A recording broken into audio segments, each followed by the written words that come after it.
नमस्कार मित्रांनो, आजचा विषय हा अत्यंत महत्त्वाचा विषय आहे. मोठ्या प्रमाणात त्या ठिकाणी आपण जर पाहिलं तर दोघे भाऊ असतात किंवा जास्त भाऊ असतात आणि त्यापैकी एक भाऊ वाम मार्गाने त्या ठिकाणी सातबारा स्वतःच्या नावावर करून घेतो आणि असे मोठ्या प्रमाणात त्या ठिकाणी प्रकरणे घडतात. आता याच्यामध्ये काय उपाय आहे, कशा पद्धतीनं तलाठी कार्यालयाकडे अर्ज करावा आणि वेळ पडल्यास कोर्टात कसे जावे हेच त्या ठिकाणी आजच्या व्हिडिओमध्ये आपण त्या ठिकाणी पाहूया. नमस्कार, मी ॲडव्होकेट आशिष आणि आपण पाहता जमीन आणि कायदा हे चॅनल. तुम्ही जर चॅनलवर नवीन असाल तर चॅनलला सबस्क्राईब करून ठेवा. अशाच प्रकारचे जमिनी संबंधीचे, शेती संबंधीचे कायदेशीर माहिती आपल्या चॅनलवर त्या ठिकाणी मिळेल. तर व्हिडिओ पूर्ण पहा. चला तर पाहूया.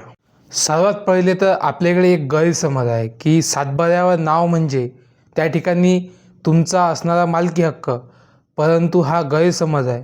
सातबारा म्हणजे फक्त तुमची असणारी महसुली नोंद, त्या व्यतिरिक्त तो भक्कम मालकीचा पुरावा नाही, हे या ठिकाणी लक्षात घेणे गरजेचे आहे. तर मग तुमच्यासमोर आता प्रश्न पडला असेल की मालकी ठरवणारे कोणते डॉक्युमेंट्स आहेत. तर त्यामध्ये त्या ठिकाणी तुमचं खरेदी खत, वाटणीपत्र, त्या ठिकाणी तुमचा फेरफार, मृत्यूचे प्रमाणपत्र, हे घटक त्या ठिकाणी असणारे तुमचे मालकी हक्क ठरवतात.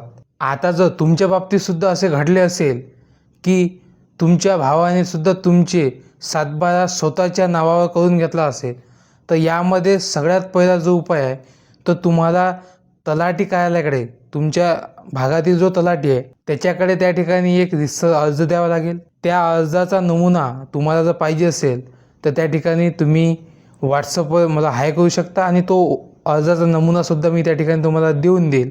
आणि हा तलाठ्याकडे अर्ज देत असताना तुम्ही त्या ठिकाणी तुमचे आधार कार्ड, नवीन जुना सातबारा तुमच्या वडिलांचा मृत्यूचा दाखला आणि इतर वारसासंबंधीचे डॉक्युमेंट्स तुम्ही त्या ठिकाणी तलाठ्याकडे देऊ शकता.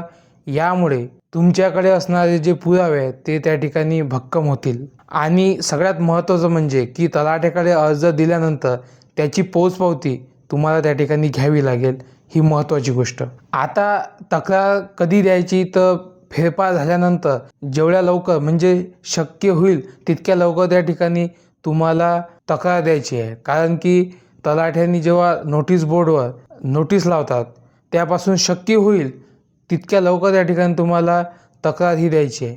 आता मोठ्या प्रमाणात त्या ठिकाणी मला मेसेज येत होते की तलाठी ऐकत नाही आहे. तलाठी ऐकत नसेल तर त्या ठिकाणी मंडळ अधिकाऱ्याकडे त्या ठिकाणी जाऊ शकता.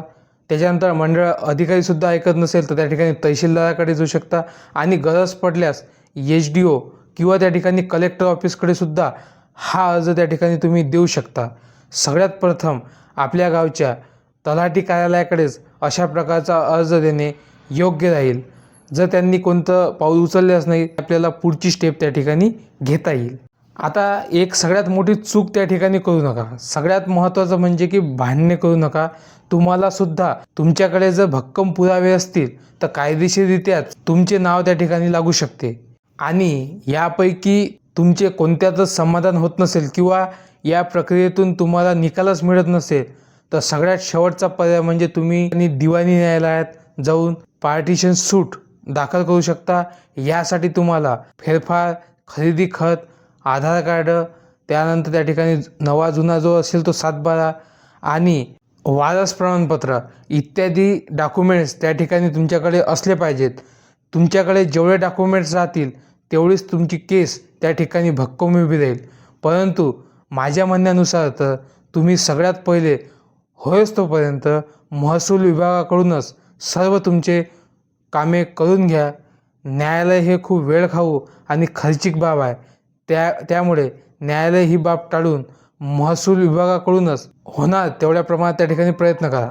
तुम्हाला सुद्धा याबद्दल काही अडचण असल्यास त्या ठिकाणी कमेंट करा किंवा माझा दिलेला व्हॉट्सअप नंबरसुद्धा आहे, त्यावर त्या ठिकाणी मेसेज करू शकता. हा व्हिडिओ कसा वाटला, व्हिडिओ आवडल्यास लाईक करा, इतरांपर्यंत सुद्धा शेअर करा आणि तुम्ही जर चॅनलवर नवीन असाल तर आपले चॅनल सबस्क्राईब करून घ्या. धन्यवाद.